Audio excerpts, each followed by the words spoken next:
বেলিরে আমার নিজের মেয়ে মনে করা উচিত ছিল। আচ্ছা যাক, আর কখনো এইসব ভুল হইব না। আমি বেলিরে এখান থেকে নিজের মেয়ে মনে করুম, ভালোবাসা দিব আমার নিজের মেয়ের মতো। সত্যি কইতাছো মা, তুমি যদি বেলিরে নিজের মেয়ের মতো করে দেখো, ওর সাথে কোনো খারাপ আচরণ না করো, তাহলে দেখবা একটা সময় আমগো সংসারে কোনো অশান্তি থাকবো না, আমগো সংসারটা অনেক সুখে রইব। তুই কোনো চিন্তা করিস না, এখন থেকে বেলি আমার নিজের পেটের মেয়ের মতন থাকবে। ঠিক আছে মা, তাহলে আমি কাজে যাই, আমার কাজের সময় হয়ে যেতেছে। আচ্ছা যা বাবা, তুই দোকানে যা। হ্যাঁ আচ্ছা ঠিক আছে মা।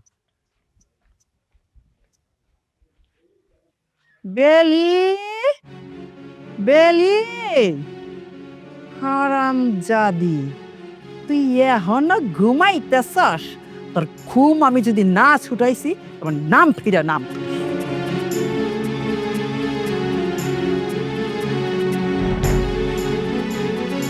হারাম জাদি, এখানে শুয়া শুয়া আরাম করতেছ?